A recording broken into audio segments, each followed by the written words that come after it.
To keep things somewhat simple in this video, the process means what one has to go through in a state to change which gender and name are registered on one's identity documents. The change is that change itself, the end result of the process. Now, as I'm mostly talking about Germany, but I will be referring to the UK a couple of times, here's an important distinction. In the UK, you don't need a gender recognition certificate, which is what you get after going through the process according to the Gender Recognition Act, to change which gender and name are registered on your driver's license or even your passport. This is unthinkable in Germany. Currently going through the process according to the Gesetz, with always invasive, often demeaning psychological examinations that you have to pay for yourself, is what you need to do as, for example, a trans woman, to not have a male name on your Personalausweis or other main identity card. And you're supposed to have that with you all the time. You need to show it with any personalized train ticket, when signing any work contract. So the impact of not having made the change according to the Gesetz in Germany is much higher than the impact of not having a gender recognition certificate is in the UK. The difference between being able to make it with or without lengthy external examinations is a very daily life related one. The affected communities have fought against the Gesetz for a long time and for a self-declaration based law.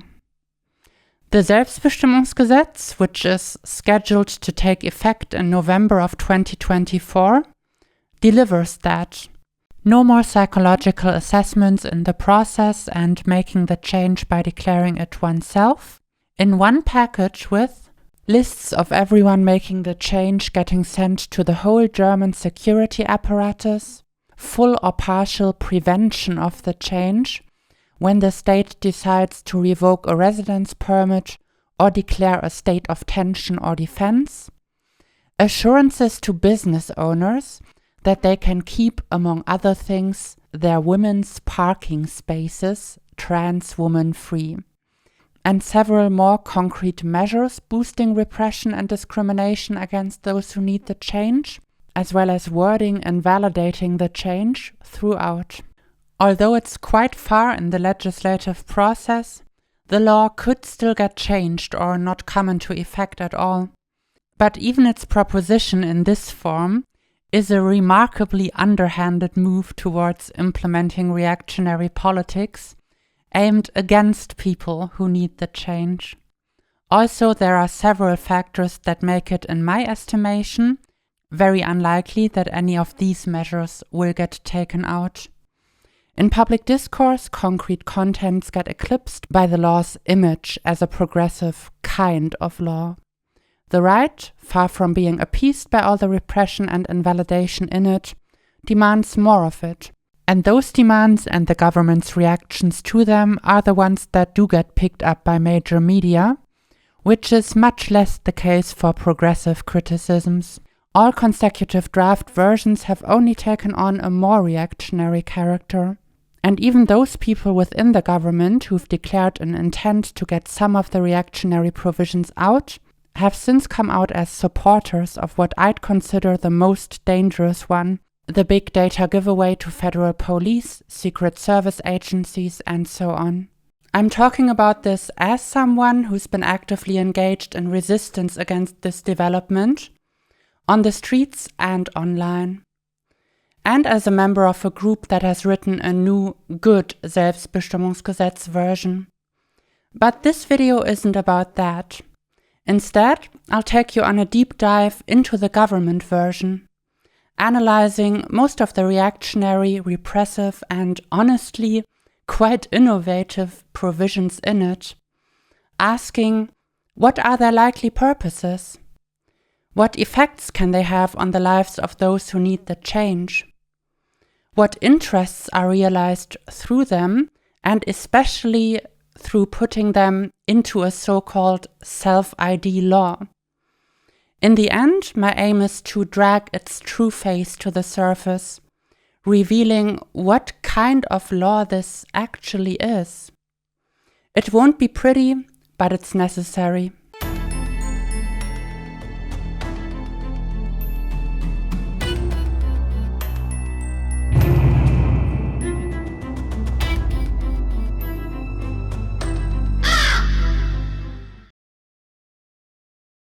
In her 2021 book, The Transgender Issue, Shawn Fay writes that the nation-state faces a dilemma in regards to trans people living in it.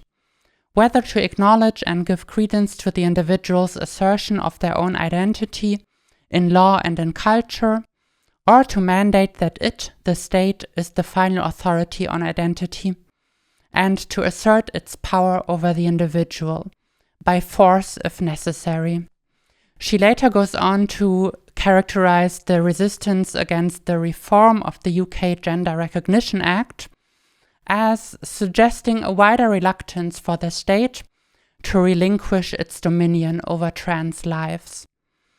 A rather recent and very clear instance of this was Rishi Sunak vetoing the Scottish reform of the Gender Recognition Act.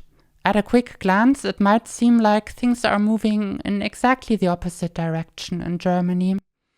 This Euronews article about the Selbstbestimmungsgesetz, Self-Determination Act, passing through the cabinet, ends by listing countries which Germany is now set to, quote-unquote, join, in granting self-determination when it comes to the change. This is kind of a standard way of reporting on queer rights internationally.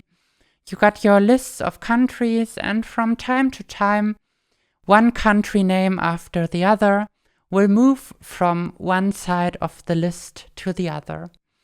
And this isn't technically wrong the way it's put at the end of this article here. However, going back to the dilemma described by Fay, it would be very wrong to say that the German state now fulfills one side, giving credence to the individual's assertion, and abandoning the other side, asserting its power over the individual. Because it turns out these two sides don't have to be mutually exclusive. The Selbstbestimmungsgesetz proves that letting people assert their identity in a more self-determined way can be combined with undermining that assertion at every turn and increasing state repression against the people using that possibility in the same law.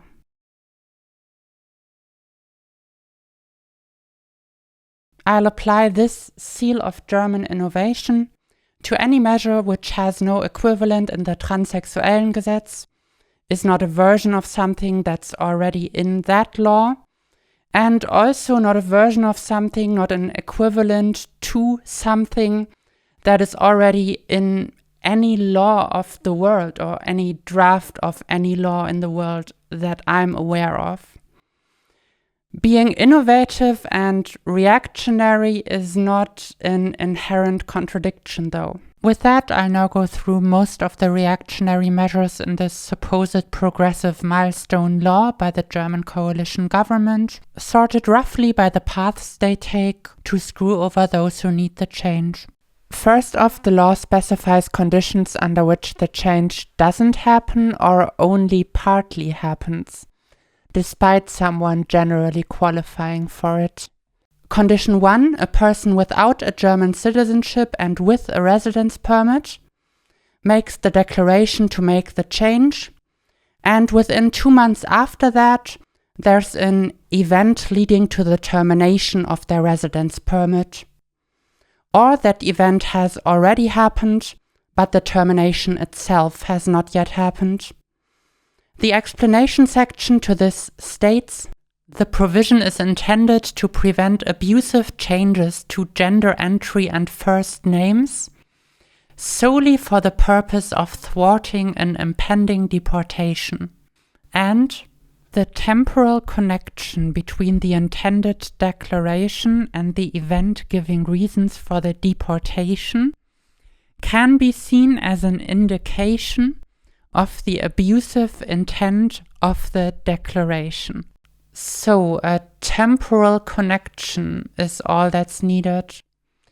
In other terms expressing less desperation to imply some relation to causality, you'd call that a sequence of events.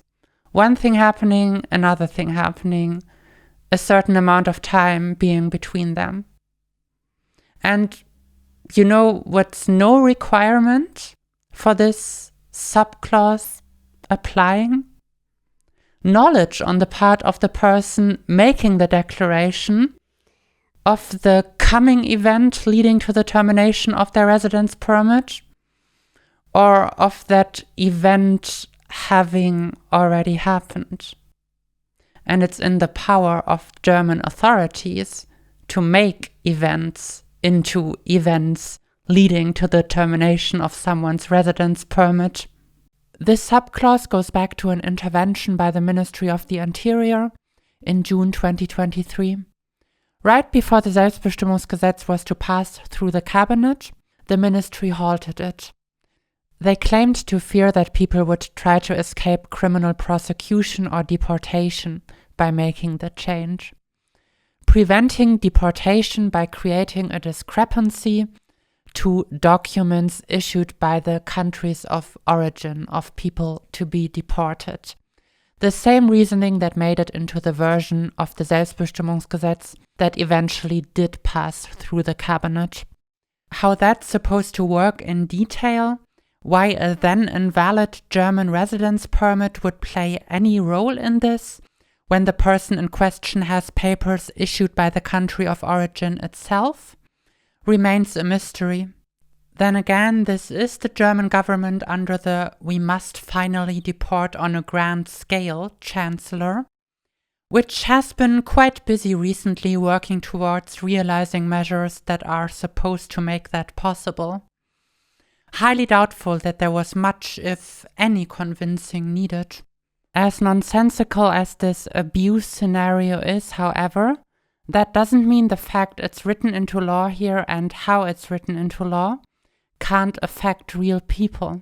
Because two things can indeed happen, and a certain amount of time can be between them. And the actual purpose of this does probably have to do with deportations, in the sense of wanting to keep the claim of a person to needing continued protection, something that could prevent deportation, as weak as possible.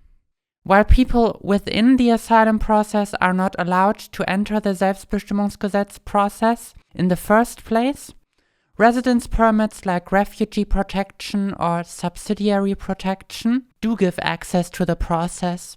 Those can be revoked when an inquiry is made at the BAMF, the Federal Office for Migration and Refugees, usually by an Ausländerbehörde, Foreigner Registration Office.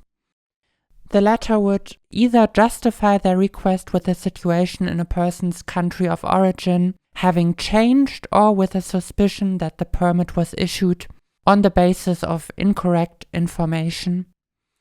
In the first 8 months of 2023, there were roughly 1,200 revocations. Compared to 1.59 million people who live in Germany with a residence permit, those are not a lot of cases, to be sure. But it can hardly be argued that among thousands of people whose permits do get revoked, there can't be some who happen to make a declaration to make the change around the time something happens that is then taken by authorities as a reason to revoke their residence permit. Still, the explanation section claims no measures to protect people, quote-unquote, actually in danger because of their gender identity, would be affected by this subclause. Well, first off, since every person affected by it will be assumed to have made the declaration fraudulently, their declared gender identity is taken to be false anyway. So yeah, if you just claim something to be non-existent, it follows that no danger could come from it. And with authorities that have been repeatedly reported to ignore or actively deny people being trans or the danger they were in because of it, being the same authorities that make decisions on revocations, this claim becomes even more ridiculous. In 2021, the story of Ella Nikbayan, a trans woman from Iran, burning herself on the Alexanderplatz, got some international recognition. She, for example, had fought over 3 years for German authorities to finally acknowledge, quote-unquote, actually being in danger because of her gender identity and grant her refugee protection because of it. Clause 2, subclause 4 could affect people who do have this recorded as the official reason they've been granted protection. Nobody's protection is unrevocable, and nobody is outside the possibilities of these temporal connections. And as the latter are all that's needed to make this trap snap shut, even the state authorities' acknowledgement that a person has characteristics that would make it likely that they'd make the change doesn't mean that that person's automatically exempt from this subclause. But I think another subset of refugees are at even greater risk from it and have worse chances of defending themselves against it. Among people fleeing from war, there are, as in any population, some who are, for instance, trans or intersex. They don't need to mention these characteristics in their asylum applications and have at the same time many very understandable reasons for not mentioning them. If there are grounds on which you can apply for asylum that are literally on international news, mentioning something that would require you to lay open intimate details of your life story may not seem like the most necessary action. When the situation that is the reason someone fled stated in their asylum notice is deemed over by German authorities, their residence permit can be revoked. A war being over can be such a change of situations. A war being over, in other words, can be seen as an indication of an abusive intent of a declaration according to the Selbstbestimmungsgesetz. A military victory 4,000 kilometers away can be interpreted with reference to the Selbstbestimmungsgesetz as an indication of a fraudulent intent behind a declaration to make the change. The fact that someone hadn't come out in their initial asylum application may be taken as another such indication. If someone has come out after having gotten their residence permit, has maybe started to transition 6 months ago, and has now decided to make the declaration, to make the change. And at the same time, the Ausländerbehörde makes a request at the BAMF on whether that person's residence permit can be revoked because of the country they fled from having supposedly become politically stable, and that revocation does happen, the change would now be prevented. And even in the case of them not getting deported shortly afterwards by managing to get a Duldung, a toleration, with that there's no more access to the process. So they'd once more be at the mercy of anyone they show their papers to not act like the job center official who yelled her dead name and "you're a man" into the face of Ella Nikbayan. And by the way, that action by the job center guy seems eerily similar to how German authorities are allowed to assert their power over people in the Selbstbestimmungsgesetz's deportation subclause. Not a license to yell it in people's faces, but to declare it legal truth against people's declared will, with the addition of, we do this because you're probably a fraud on account of our decision to revoke your residence permit and time. Any cases in which this does get applied and its application becomes public knowledge also have the potential to become incredible fodder for right-wing propaganda. Now there are cases of making the change solely to prevent deportation, because a disconnected sequence of events has been declared to be that by law.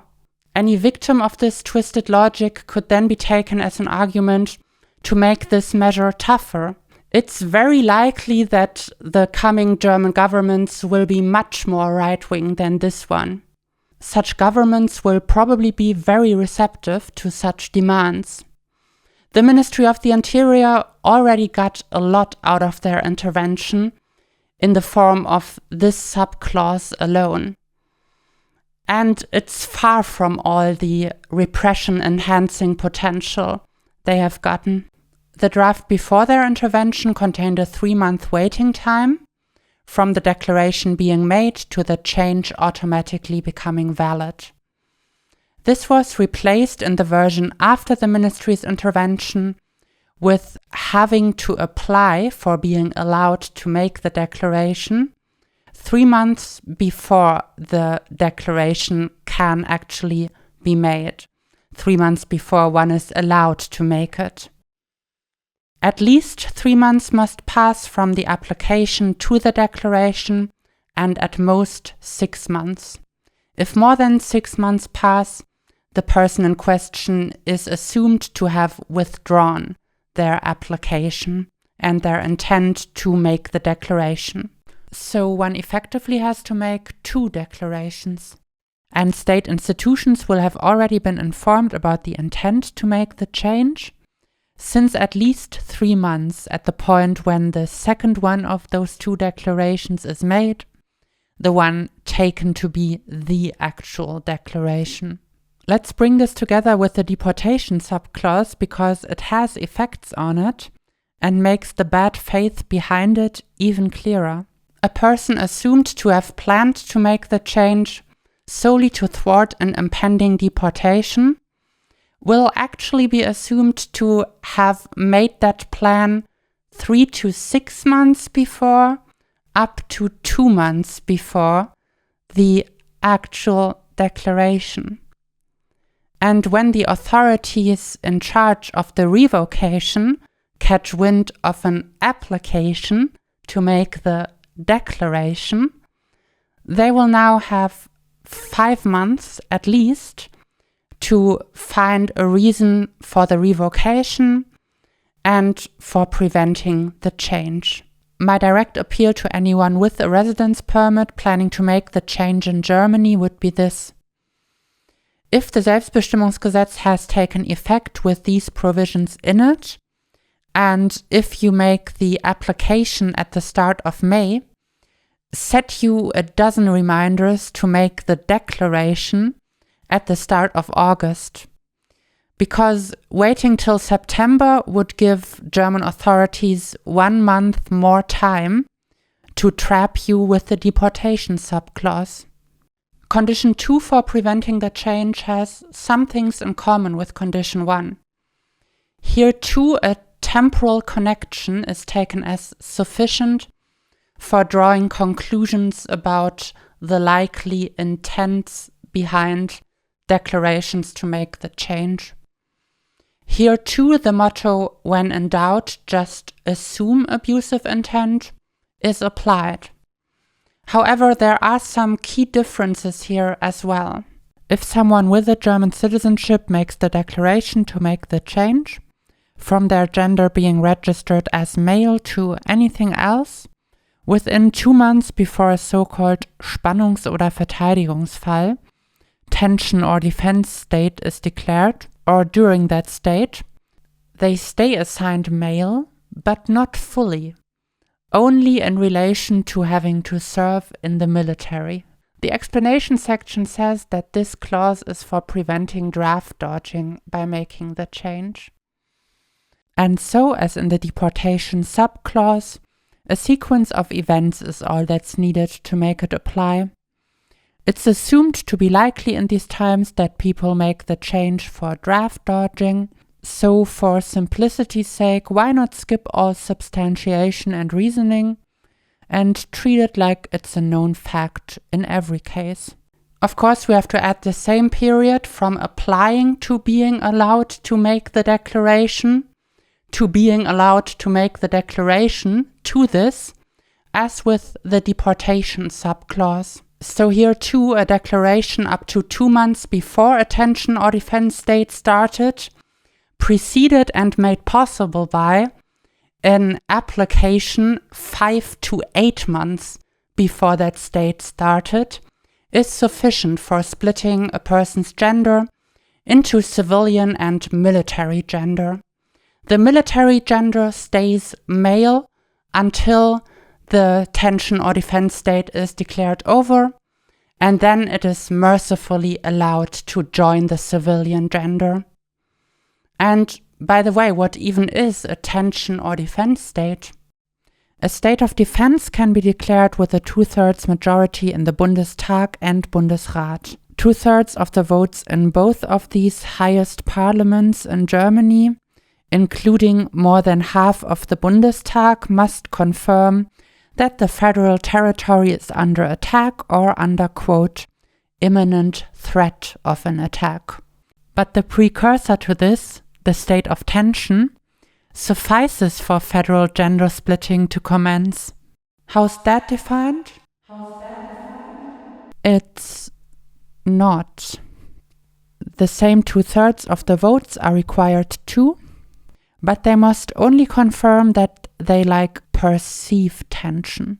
That's something like the vagary of a sufficient probability that a difficult international political situation could intensify into an armed attack seems true to them.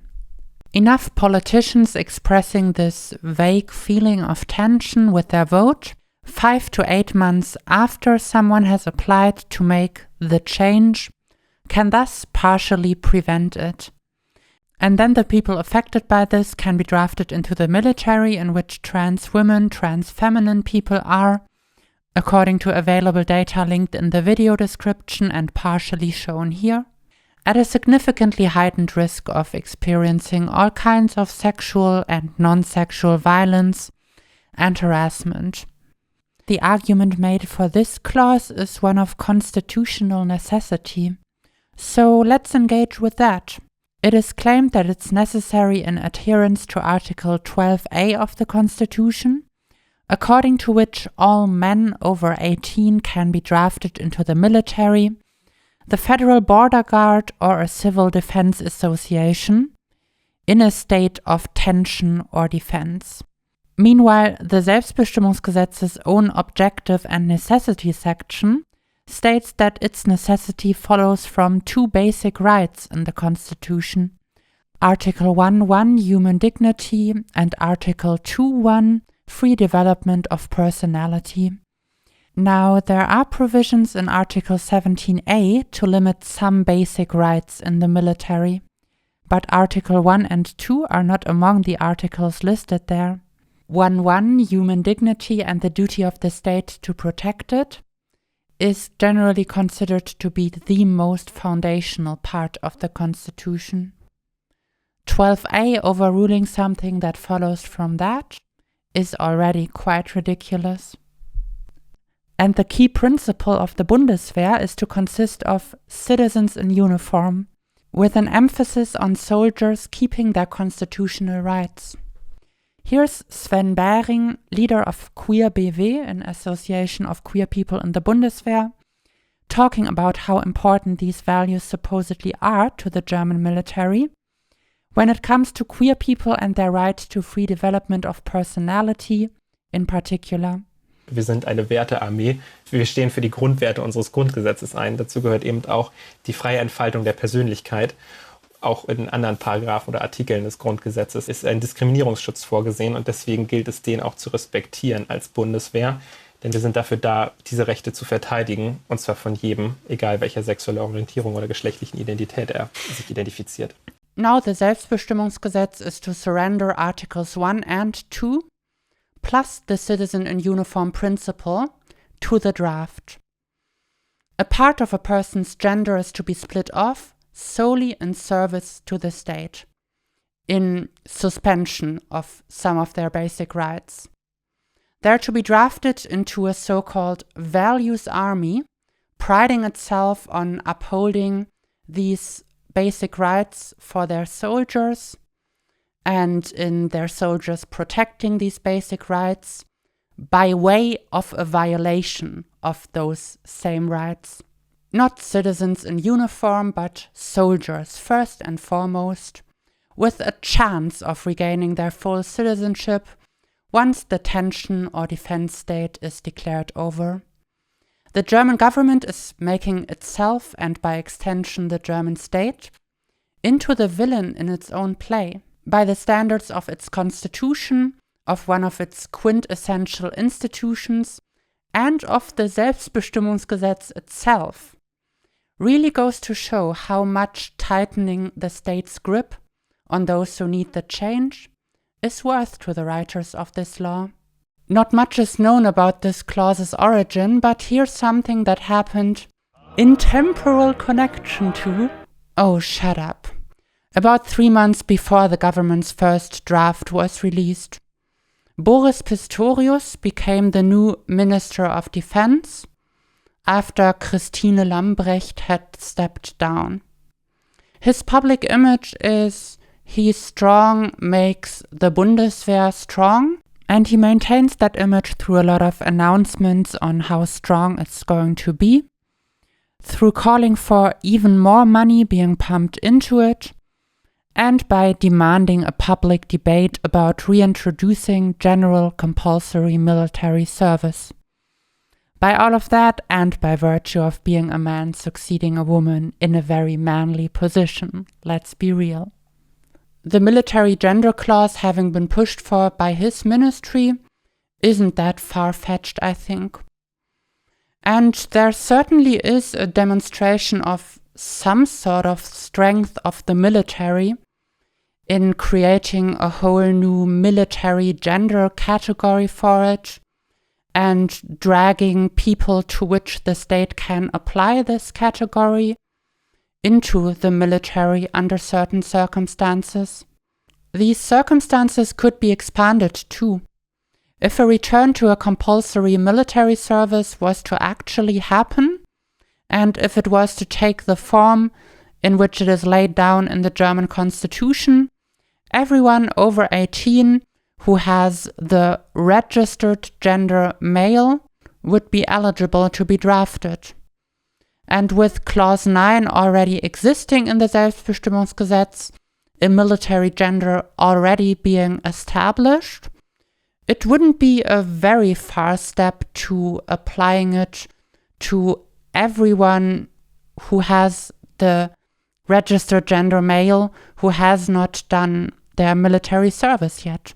Speculation, of course, but this potential for expansion shouldn't be overlooked, I think.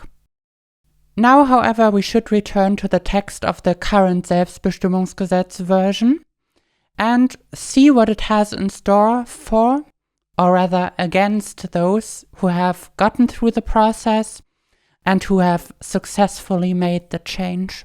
In positions for which there's a women's quota mandated by law, meaning a certain percentage of the people filling those positions must be women, the result of the change will not count for the sake of that quota if the person in question has been in that position before the change.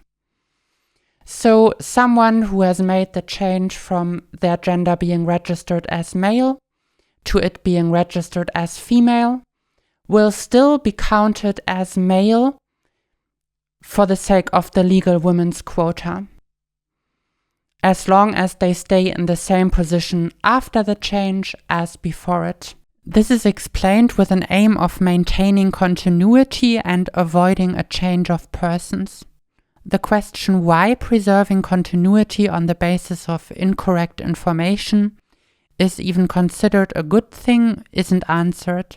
But the more interesting questions here are: why are such exceedingly rare occurrences even regulated in this law in the first place? And why is it considered worth it to partially invalidate the change for them? After all, legal women's quotas only apply to extremely few positions. As with lots of this law's contents, reactionary tales of trans peoples, especially trans women's, sinister undermining of gendered society, give the best insight into this. A right-wing narrative of agitation against Green Party politician Tessa Ganserer, one of the two first trans women to get into the Bundestag, was that she was holding this position on the basis of an abuse of the women's quota. This clause seems like a translation of this into law. Even though Ganserer's position is not one any legally mandated women's quotas apply to, everything else fits her profile.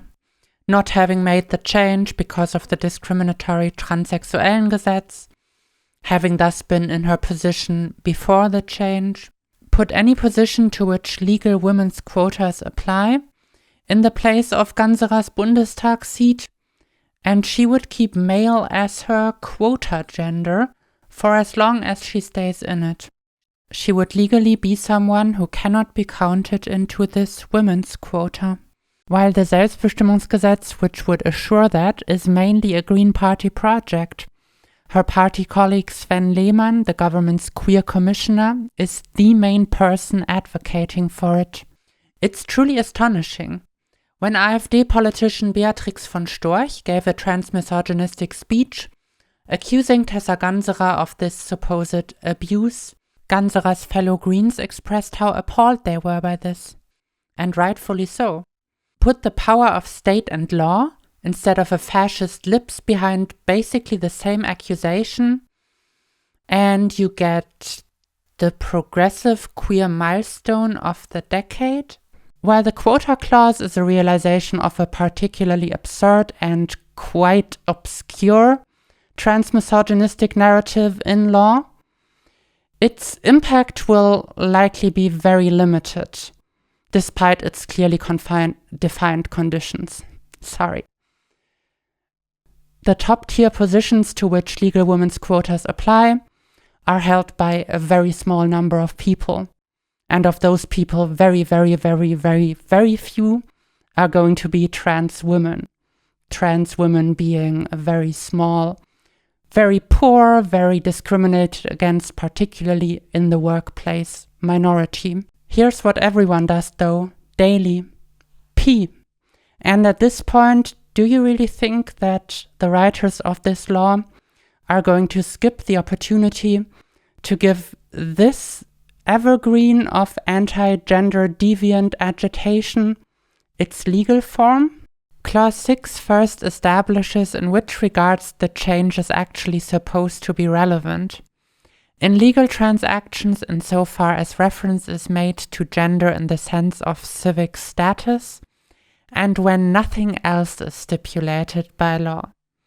It then affirms the domiciliary right and freedom of contract of private property owners to handle access to their property, participation in events there on their own terms. Strictly speaking, this is just a nod at existing law still existing. Reaffirming it in a law about the change, though, points at a very specific set of situations. But settling on context matters isn't necessary here.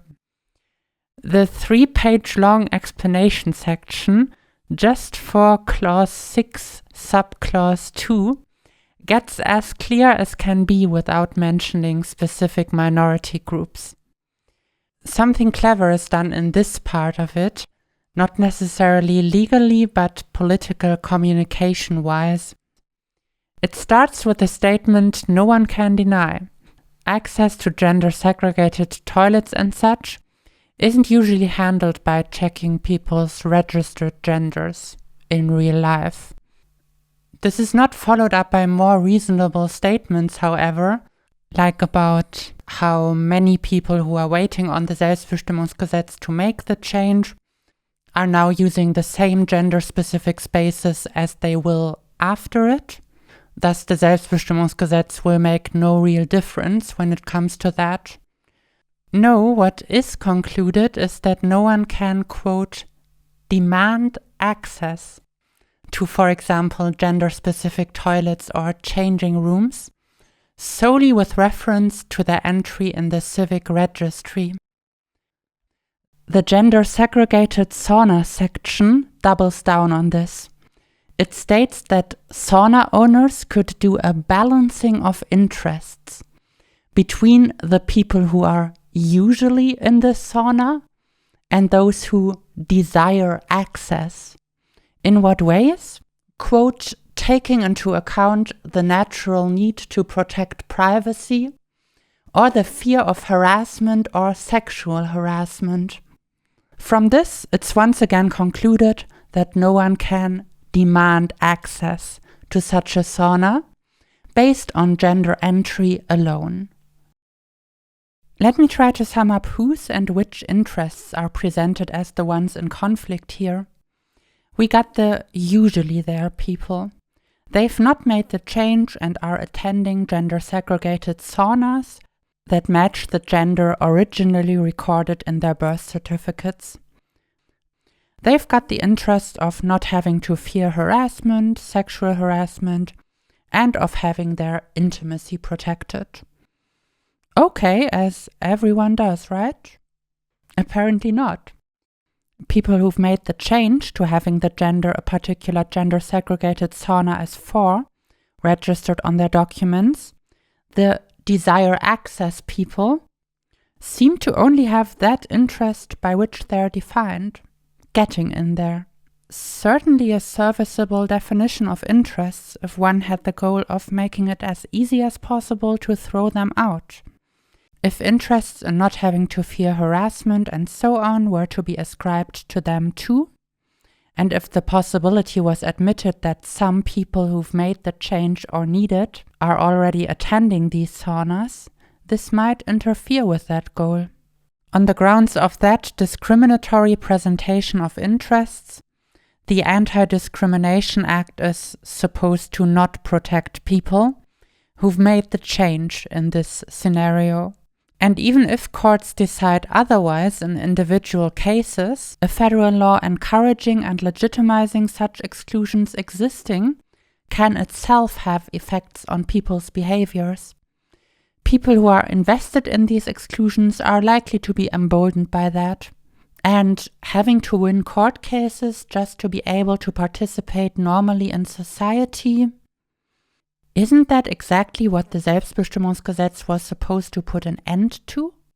As for women's parking spaces, what's supposed to be decisive on whether or not someone has a claim to their usage is someone's likelihood to fall victim to a crime against sexual self-determination.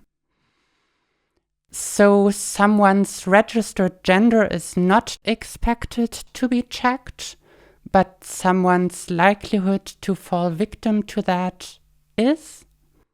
No, of course not. All of this only makes sense as a bunch of appeals to convention and prejudice. Oh, you know those people having made the change to female? They're not likely to be raped. They just identify with being likely to be raped, huh? So, go ahead, dear business owner. Ban them from those parking spaces to your heart's content.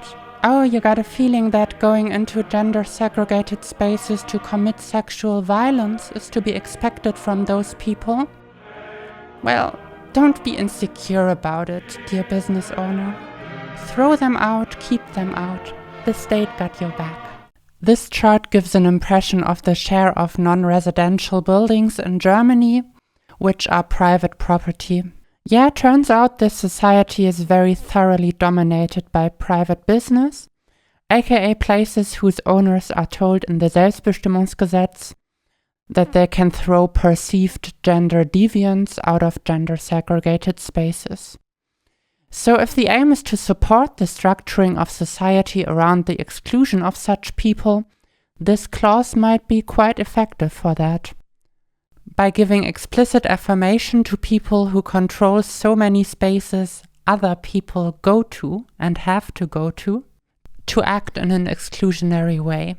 and to act in an exclusionary way precisely towards those people whose exclusion out of gender-segregated spaces and whose mistreatment in them are already backed up by established societal norms. Societal norms like those that would make people in a given society understand immediately who is meant by those others who supposedly demand access to these spaces. Who is meant by those others who are supposedly not already among those who are usually there. Saying when it comes to the people who are most likely to be excluded from these spaces, their registered gender gives them no protection from that exclusion, and giving hints at what one might base that exclusion on is quite different to just saying that registered gender usually doesn't matter in these spaces. And I figure it also deserves a seal of German innovation, as I don't think grafting a little bathroom bill onto self-ID has been done before. Already a lot, right? And I'm afraid there's much more to come. I won't be able to cover all of it in video form, to not pass the overwhelm threshold both for me as someone who's been working on this video since September of 2023 and of you as a viewer having to take all of this in. Maybe you have already noticed the capital letters popping up. They refer to texts written by me and by me in the video description. One on how the Selbstbestimmungsgesetz encourages prisons to ignore the change can be found under this letter, and one about how it makes the situation of some parents making the change worse under this one. I'll also move through the next two lowercase letters a lot quicker than I handled the ones before, and then I'll settle on E for quite a long time, and I think you'll see why that one deserves special attention. Anyways, enough with the meta talk, moving on to the fact that many people still won't be allowed to even enter the process at all. As mentioned in passing already, people with a Duldung and people in the asylum process can't enter the Selbstbestimmungsgesetz process. A Duldung, which translates to toleration or tolerated stay, is an identity document that's not considered a residence permit, but a suspension of deportation. It's usually only valid for a couple of months, and after that one has to go to the immigration office to get it extended. About 250,000 people live in Germany with this volatile status right now, about 130,000 of them since 5 years or more. This means having to go to get one's Duldung extended many times and of course having to show it then, creating many more situations for officials to deny or invalidate people's lived realities. The short validity of the Duldung also means that if one has a work permit, finding employment and especially long-term employment is made much harder. And so getting a job, keeping a job is harder. The chances for that are lower. The frequency of having to apply for a job is higher. And if at the same time your papers don't match your appearance, there are many more, again, opportunities for discrimination, for getting rejected, for getting mistreated in these situations. And this can be multiplied with racist discrimination and rejection. As the Transsexuellengesetz gave no access to the process to people with a Duldung either, in this case the Selbstbestimmungsgesetz doesn't bring a reactionary innovation per se. But as I said, the deportation subclause can lead to situations in which the change is prevented and in which the only way for a person to stay in Germany is likely to be with a Duldung. This continued exclusion and that new subclause can thus work together in depriving people in especially vulnerable situations of their rights. A fully new way of barring access to the process in the Selbstbestimmungsgesetz is the Sperrfrist, a period of 1 year in which one cannot make a declaration to make the change again after having made it once. In the explanation section, this is sold as a moral lesson on how serious the change is. In reality, this amounts to a punishment against detransitioners. There are people with access to the process for whom it won't be self-determined, and people for whom the process itself will only get more complicated. According to the same clause, if the change back to a previously registered gender is made, the previously registered names must also be taken again. The declared goal here is to not let a mere name change to a name associated with the same gender happen via the Selbstbestimmungsgesetz. Another devious abuse plot thwarted here, I suppose, that of taking at least 1.5 years, with 1 year of the wrong gender being registered, for changing your name from Markus to Ferdinand. The supposed congruence between registered gender and name being upheld is another obvious goal here. This means falling back behind something that the Transsexuellengesetz used to make possible. You can read more about that under this letter. Minors aged 14 or older can make the declaration to make the change, but need their parents to agree to it. Or they need to go in front of a family court and let that court decide on the change. Meaning, for instance, if a 16-year-old trans boy happens to have unsupportive parents, he'll also have to deal with all the invalidation and abuse in school stemming from having a female name and female registered on his documents. Or he'll have to take the burden of going in front of a family court to basically win a case against the people under whose roof he has to live unto himself. For children under 14, only their parents can make the declaration, and they themselves have no say in the matter whatsoever. But a court also has a say in it. The same is true for adults with a legal guardian. They also have no say in the matter. Also here, their legal guardian and a court decides. And by the way, if a court has decided on someone getting a legal guardian, getting a lasting legal guardian, it takes 7 years for that decision to be re-evaluated. The duty to make effectively 2 declarations with at least 3 months having to be between them also means that for intersex people, the process itself is only getting more complicated and time-consuming. Since 2018, the possibility exists in Germany to make the change without going through the Transsexuellengesetz if you have a letter from a doctor confirming a variation of sex development. Still involves pathologization, yes, but it's objectively less complicated than the Selbstbestimmungsgesetz process. So the Euronews article I showed earlier actually contains misinformation in its headline.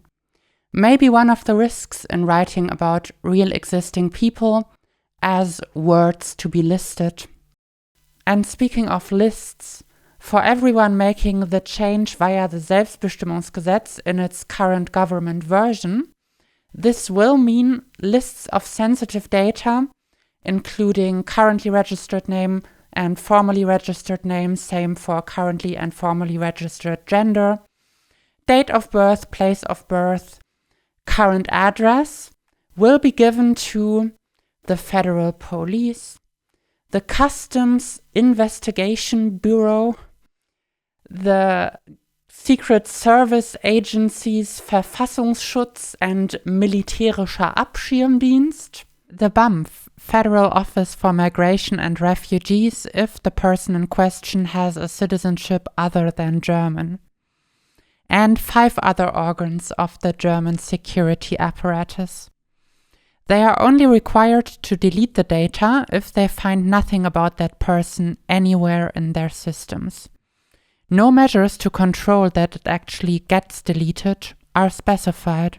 Updating of existing data is stated as the purpose of the data transmission, but nowhere is it stated that only that part of the data necessary for this is allowed to be saved. If, say, someone's name, address, date of birth are saved so far at one of the authorities getting the data, there's nothing in the Selbstbestimmungsgesetz to make sure that the entry isn't expanded to stuff it didn't cover before, like registered gender until this date, registered gender from that date, place of birth. This data is of great interest to fascists. And there are fascists in these institutions, and these institutions are generally known to be very right-wing. Quite recently, a customs officer was found guilty of sending the address of a journalist reporting on neo-Nazis to a neo-Nazi. The journalist's data had an order of non-disclosure attached to it. The officer who leaked it and who is keeping his job works at the Hauptzollamt Schweinfurt. Let's look at that list of institutions that'll get the data of everyone using the Selbstbestimmungsgesetz once more. Alright, number 9, Hauptzollämter. If I were to go through every direct and possible impact of the data giveaway, this would at least double the length of this video.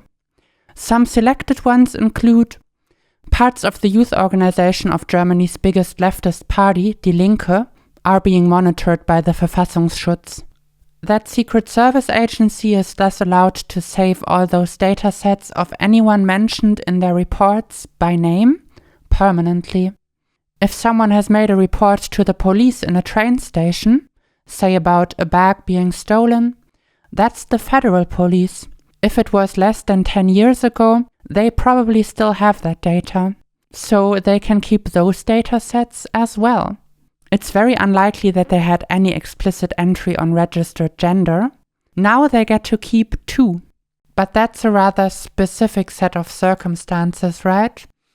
Well, actually, after any interaction with any German police force in which data is being recorded, that data can be saved in Inpol, a huge database administered by, number 1 on the Selbstbestimmungsgesetz's data giveaway list, the Bundeskriminalamt, Federal Criminal Police Office. And once again, the broadest impact will be on people with a non-German citizenship. The Selbstbestimmungsgesetz goes doubly sure that their data will be saved permanently by sending it both to the BAMF and the Bundesverwaltungsamt Federal Administration Office. Those two share the responsibility for the Ausländerzentralregister, the central register of foreign nationals, in which data of everyone living in Germany with a non-German citizenship is stored and can even continue to be stored up to 10 years after someone has left Germany. Quoting the law on the Ausländerzentralregister on this shared administration, the Federal Office of Administration processes the stored data on behalf of and in accordance with the instructions of the BAMF, insofar as the latter does not process the data itself. I wasn't able to conclusively find out where this line is drawn, but since the BAMF handles asylum applications, the data of all people applying for that will definitely be there. While I'm pretty sure, for example, that data of non-German EU citizens is not processed at the BAMF, at least for the most part. For all data that's not processed there, the BAMF is still the official authority for the registry it's in. So, when they receive a dataset according to the Selbstbestimmungsgesetz on a person whose data they're not processing themselves, they can keep that data anyway. The Ausländerzentralregister is their register. There's supposed to be data on everyone living in Germany with a non-German citizenship in there, and only information on people on whom no data exists in an authority's registries is to be deleted. The BAMF will thus be enabled through the Selbstbestimmungsgesetz to keep these datasets of everyone making the change out of a group of over 10 million people. When it comes to refugees who've gone through the asylum process, it can keep those datasets together with fingerprints, height, eye color, accompanying minor children, information on spouses and life partners, on health examinations, on education. As an institution which pumps out unlawful asylum decisions at stunning rates of up to 40% of all decisions contested in court, has been reported to deny access of refugees' lawyers to their clients' hearings, had employed a member of the neo-Nazi group Hammerskins until 2019, had then admitted to having discovered right-wing extremists among their ranks before. It is apparently to be trusted with this. If you have a citizenship other than German and plan to use the Selbstbestimmungsgesetz, please know that you have the right to request a transmission block for your data saved in the Ausländerzentralregister on the grounds of schutzwürdigen Interessen, interests worthy of protection. Please talk to a lawyer about this if possible. Note that in the following section I'll be using reveal instead of disclose, which would probably be the better legal term. But I figure like this translation doesn't aspire to be actually integratable into other legal systems. And also reveal sounds much more elegant than disclose. And if we can't have nice things, maybe we can at least have nice words. This data giveaway comes as part of the Offenbarungsverbot, the prohibition of revelation, a clause which mandates that the formally registered name and gender must not be revealed after the change and must not be ausgeforscht. Ausgeforscht translates roughly to investigated, like putting effort into finding it, getting to know it. The Transsexuellengesetz actually already contains such a clause. However, it is unenforceable since there are no legal consequences attached to violating it. One of the major improvements the Selbstbestimmungsgesetz was expected to make was strengthening the Offenbarungsverbot and making it enforceable. It actually doesn't even do that apart from the data giveaway, but let's stay on the data giveaway for a bit longer. It blatantly undermines the rest of the clause it's in, making a prohibition of revelation partly into a command to reveal. The proponents of the command to reveal at the same time would argue that the core content of the Offenbarungsverbot is what justifies this, because the old data will not be accessible after the change. However, the Transsexuellengesetz already had an exception if there's a legal or public interest in revealing the old data, and the Selbstbestimmungsgesetz has that too. And police and so on can make an inquiry at the Bundeszentralregister to get the old data and will also be able to continue to do that after the Selbstbestimmungsgesetz takes effect. Actually, these exceptions are not just also in the Selbstbestimmungsgesetz, they're incredibly inflated compared to the Transsexuellengesetz. Like, look at this. The 1980 law has one half sentence on it. The progressive milestone law has line upon line upon line upon line upon line of text. 3/4 of the whole first subclause. And the demands of law enforcement are already particularly emphasized here.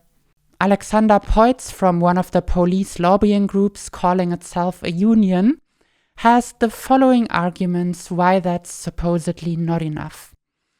First off, he argues that the command to reveal in the prohibition of revelation would facilitate faster, more effective action by the police. Oh, but of course, Sir German policeman, take all the minority lists you need if it saves you time. His second argument is a time saver too. We presume the quantity will be different. just going with presumptions is quicker than checking the facts and seeing that there's no indication of this in other countries, of a significant increase in people making the change, except temporarily for a short period right after the process has been simplified, because many people have waited on that, because, they need the change, but don't need jumping in front of a psychologist in underwear clapping their hands. Not that an increase could justify this unprecedented exposure to repression. At the same time, the aforementioned Green Party politicians Tessa Ganserer and Sven Lehmann argue for the command to reveal too, despite having said that they understand the criticism from the affected communities and would try to change some parts of the law in the parliamentary process. Ganserer justifies it with criminal offenses having to stay prosecutable, a truly reality-bending argument. If law enforcement depends on this measure and this measure isn't in the Transsexuellengesetz, it would actually follow that law enforcement is currently not possible. So what does stay mean to her? Lehmann points at the security agencies otherwise not knowing that the change has happened. Yeah, same as with the Transsexuellengesetz, and as the government's anti-discrimination commissioner Ferda Ataman has pointed out, there's no indication of a security risk having followed from that. But according to Lehmann, the process becoming simpler just justifies this being different too. You could use that argument for every thinkable measure, of course.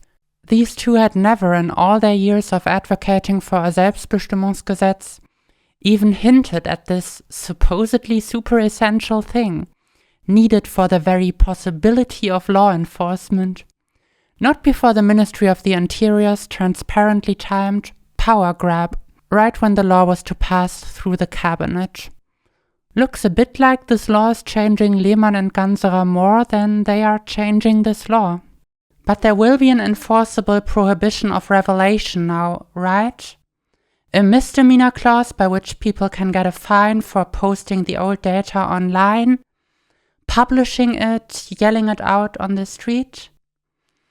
At least when the people who hear it or read it didn't know it before? Well, if you think that, then I don't know how to tell you this. Who am I kidding? I know exactly how to tell you this because I've immersed myself in clause 14 for hours. Let's see what it says.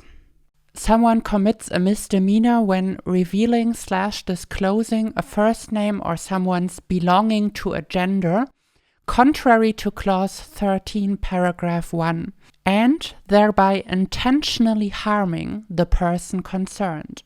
So an intention to harm must be proven. And moving on to the explanation section, an intent to cause harm on the part of the person acting, i.e. an action aimed at causing harm to the person concerned, is a prerequisite. This is only the case if the offender intends to cause the person concerned an independent disadvantage that goes beyond mere revelation/disclosure. So the disclosure, the revelation, the Offenbarung is not actually the offense here, or even the Ausforschung, the investigation with the goal to find the old data. So this is no Offenbarungsverbot, period. But wait, I've intercepted a transmission from the government to clause 14. I'm not done with you yet. They still found a non-broken bone in there? Remarkable. On top of the intent to cause independent harm having to be proven, that harm must also provably happen and must be provably life-destroying. An example is given of a person who has moved to new surroundings where their dead name and formally registered gender aren't known, to start anew. Someone reveals that person's old data with a provable intent to, and I quote, damage their reputation and to impede their professional advancement, out of envy or resentment. The damaging person succeeds in their goals. The damaged person in this example owns a business, as the average person whose life has been thoroughly uprooted would, I suppose. And the example given of enough damage having been done to warrant a fine for the perpetrator is: the person concerned is shunned in their professional environment, e.g. loses a significant proportion of their customer base. In their previously successful hairdressing business, it's the queers, of course, it's the hairdressing business. Opening up 3 more factors that would have to be proven. Was the proportion significant? Was the business successful before? Are they really shunned?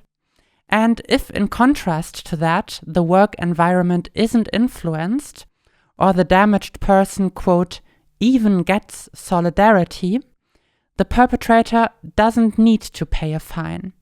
In other words, one could spare the damaging person their fine by showing solidarity with the damaged person. A mockery of an enforceable Offenbarungsverbot, where helping the victim can help the perpetrator.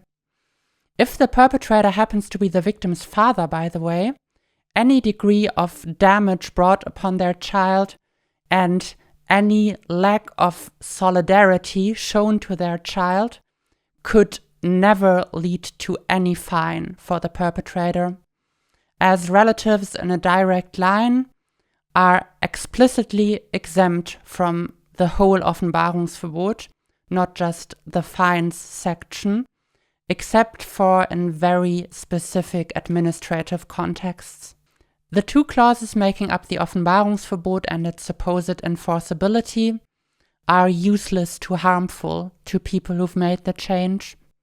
They even contain their own opposite, the command to reveal, and that one is effective. There are no conditions to disqualify anyone from the command to reveal. There are only conditions under which it gets more extensive if you have a non-German citizenship. The prohibition of revelation aspect is at this point most useful as a right-wing talking point, as used in the Bundestag on the 15th of November when AfD politician Beatrix von Storch used Tessa Ganserer's dead name 2 times and claimed that once the Selbstbestimmungsgesetz comes into effect, this will cost her 10,000 euros. We don't even need to go to the points I just listed. This wouldn't count as a revelation because that, by the text of the law, requires the information being new and unknown to the listeners.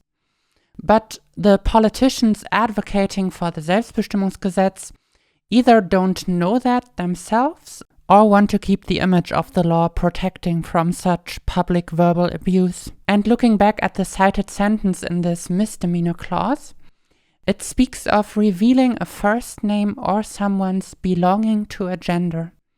What I translated as belonging to a gender is one noun in the German original, Geschlechtszugehörigkeit. There's no word like former before it, so from the text of this clause, it's quite clear that the formally registered gender is called the factual Geschlechtszugehörigkeit, the factual belonging to a gender here. In the 14 clauses of this law, the gender registered after the change is not referred to as that even once, only as a gender entry and similarly self-referential terms, as in the word is there just means the word is there. This reaches an almost comical level in that hairdressing business example. Even here, when so clearly describing an individual human being's recognition as belonging to their gender by people who did not know that they've made the change, it is stated that they're known with their changed gender entry, as if they had their birth certificate glued to a window in their hairdressing salon, instead of being recognized as belonging to the gender they belong to. The Transsexuellengesetz, on the other hand, despite its pathologizing and abuse-enabling nature, uses the belonging term in its official title, Determination of Belonging to a Gender, Feststellung der Geschlechtszugehörigkeit, which is really bad when it's determined by someone else, like the psychologist making you jump in front of him, clapping your hands in underwear, but would be, self-determination if determined by oneself. We can assume, I think, that the people writing this law have chosen their words with care. And how they have chosen them, especially in the Offenbarungsverbot, is a magnet for right-wing agitation, with an integrated shield for professional right-wing agitators and everyday bigots. The right can say, with reference to the text of the law, "Look, they are actually punishing us for telling the truth." Ihr Offenbarungsverbot ist eine Pflicht zur Lüge. There's direct proof as well that they are noticing the belonging to a gender phrasing in this clause in particular. A whole article centered around it as a demonstration of the government not believing, quote-unquote, its own lies. The government has certainly given them a huge gift with this clause's content and phrasing. Being able to agitate against minorities this dramatically, without even having to make stuff up, and without any reason to fear that their interests are actually being threatened in any way. I've spent much time talking about what the Selbstbestimmungsgesetz contains, besides a possibility to make the change via self-declaration. That latter aspect may seem overshadowed by all the reactionary buts, B-U-T-S, and frankly, I do think it is. The interests of those who need the change take a backseat in it, or rather, they're tied up and locked in the trunk. That would get even clearer when looking at what it doesn't have in it, compared to a much earlier Green Party draft, that actually contained some material, not just formal self-determination. But that'll have to wait for another video. Now, instead of talking about what it has and hasn't, I'll talk about what I think it is. An innovative approach to controlling deviation and exerting coercion. There are different ways for a state to control deviations from the genders people are supposed to belong to, and all of them require gender coercion. That is the coercive force systems of power have to push people towards belonging to a certain gender and conforming to it. Gender coercion takes its most basic and strong form in the fully restrictive approach, outright forbidding deviation. Examples of countries where that's in place in terms of the process and the change would be Hungary and Russia. The Transsexuellengesetz is an example of a semi-restrictive approach, not forbidding the change but making the process quite difficult, fusing state power with pathologization through forced psychological assessments and being questioned by a judge after them. The costs, the duration erect a material barrier. The assessments and their contents reinforce societal stigmatization through and in the process itself. The deterring aspect of the process being like that is one manifestation of gender coercion in it. And if people can't be coerced out of it, then the coercion can switch to other methods. Claiming to be a woman while wearing pants, that sort of thing.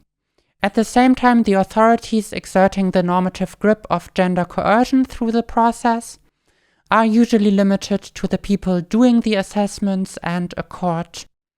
And once you're through with the process, it has a clear endpoint with acknowledgement of belonging to a gender. This acknowledgement too is one that was conceptualized in a very damaging way. It was tied to mandatory genital surgeries and forced sterilizations until 2011, and as same-sex marriage was only legalized in Germany in 2017, forced divorces are also stipulated in the Transsexuellengesetz.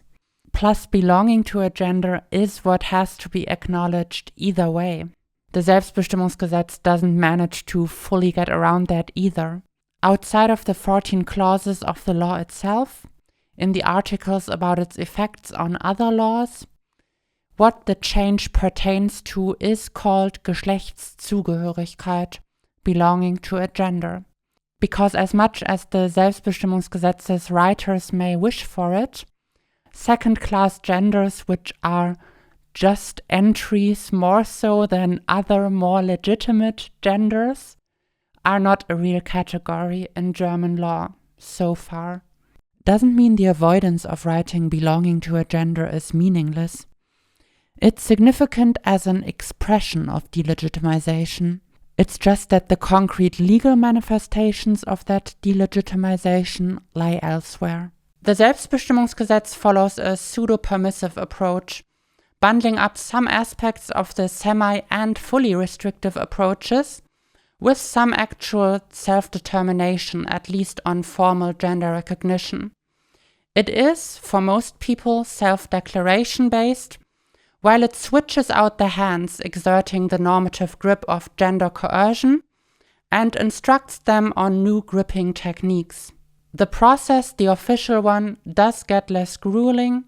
The people going through it get depathologized, largely.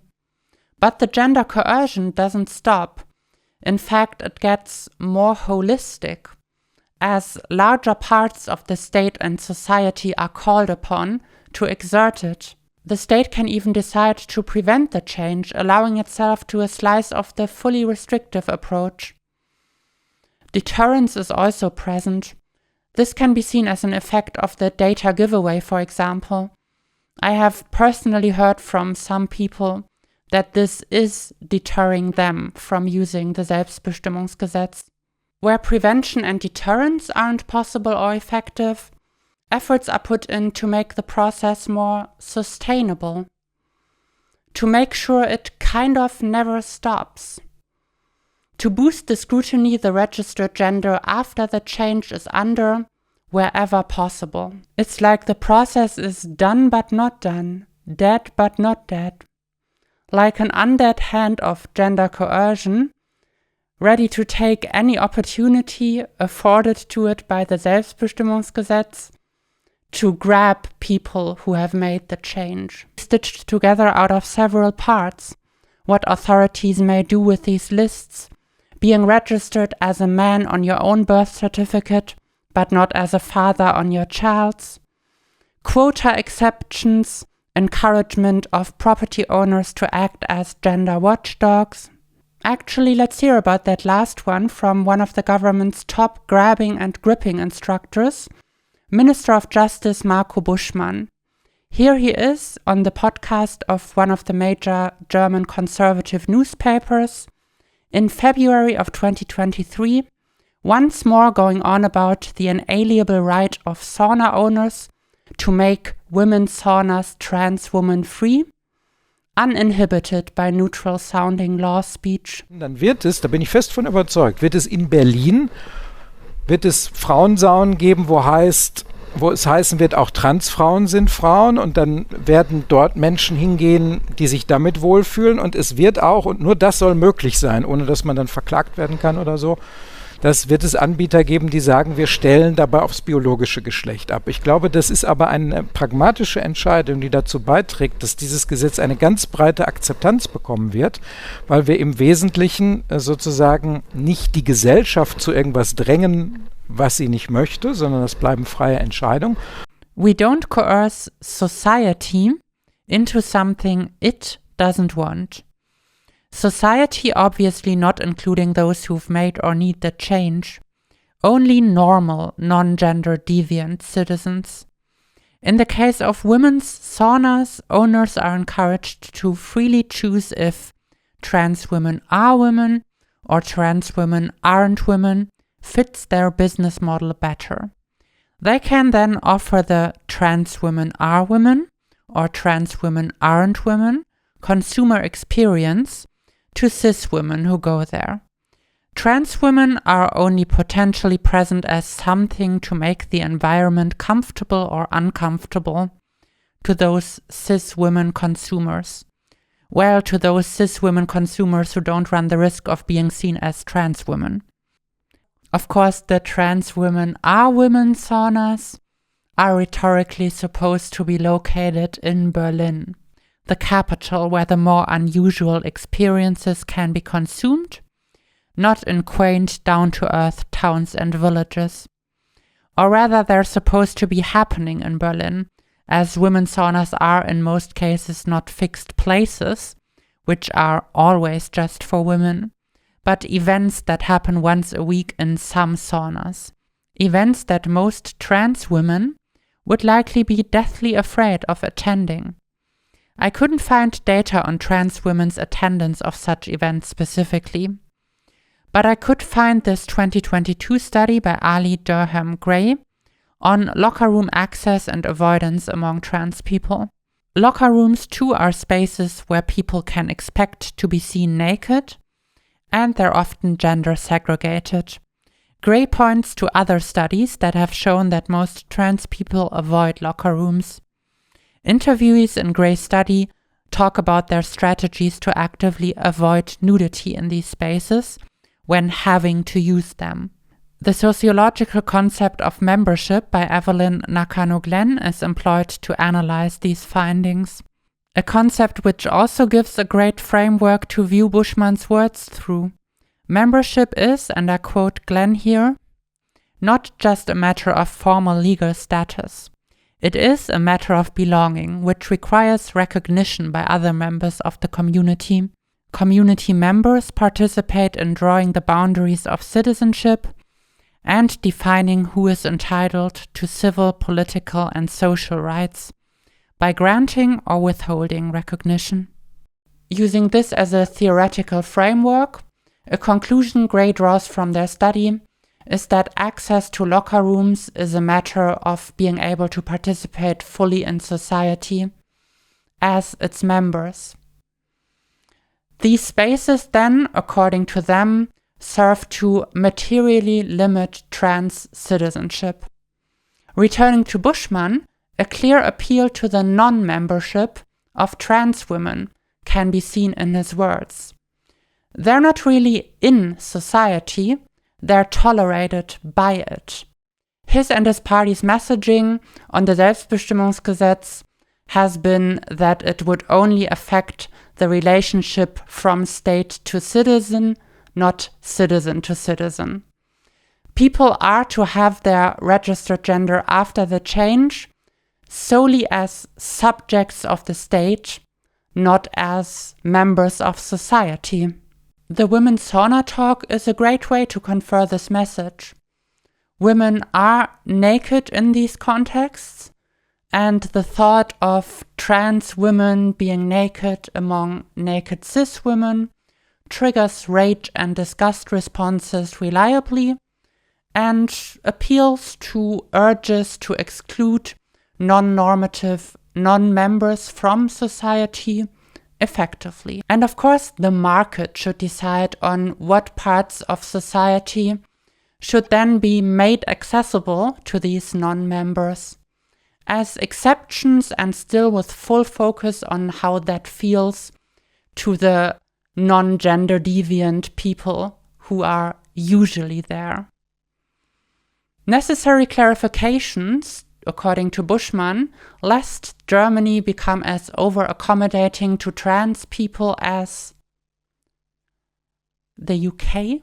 Und das ist der wesentliche Unterschied zu anderen Debatten, wie wir sie beispielsweise im Vereinigten Königreich kennen. Wir wollen wirklich einfach nur Menschen, die eine eigene sexuelle Identität haben, die von ihrem biologischen Geschlecht abweicht, es gegenüber dem Staat ermöglichen, in der Identität aufzutreten und in der Identität behandelt zu werden, wie sie sich das selber aussuchen. Yes, he did just cite that country as a place where society is coerced into respecting trans people's genders too much. This guy heads one of the two ministries mainly in charge of the Selbstbestimmungsgesetz. Add to that a few commands from the Ministry of the Interior. They can't be bad, have rainbow flag in Pride Month. Add to that no serious resistance from the Green Party at best. And you get a law with the interest of keeping society structured around the exclusion of gender deviance at its center. A law that keeps the interests of those most invested in these structures at its center. Of the poor property owners who want to enforce supposedly chromosome-based segregation of their bathrooms, saunas, changing rooms, and parking spaces. Of the poor employers who want to keep dead-naming their employees, but mean no harm by it. And thus a law perpetuating the material and cultural disenfranchisement of those people whose lives are actually significantly affected by it, as well as a law that strengthens the police state, exposes anyone making the change more to that police state, especially refugees and migrants, to versions of the police state with other future governments on top, governments led by openly right-wing parties. Meanwhile, a large part of the government's advertising for the Selbstbestimmungsgesetz, mainly the part that's coming from the Green Party, is still one of it being a grand act of liberation for those who need the change.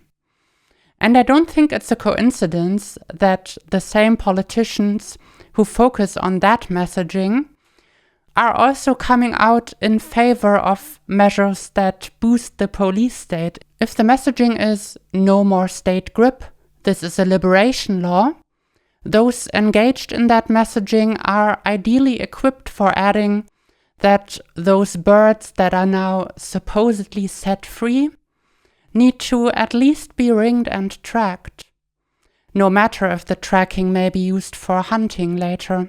That there are people who actually need this law, not for further boosting up already massive power levels, but for making their lives more bearable. The government politicians and ministry officials who have brought the Selbstbestimmungsgesetz into the state it's in know that. Do they care? Yes. It's a necessary condition for their extortion scheme. For tapping this playing field of normative gripping techniques and state power in innovative ways, while saying to those affected, here's that law you need, suckers, take this version of it, or be stuck with answering whether you masturbate thinking of children and paying thousands of euros for it. For are you not subject to the law?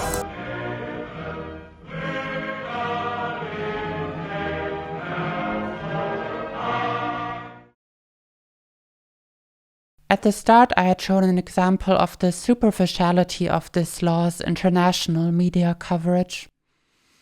To be honest, though, things are not that much better in Germany, even though many within the affected communities have spoken out against at least some of the discriminatory and repressive contents of the Selbstbestimmungsgesetz.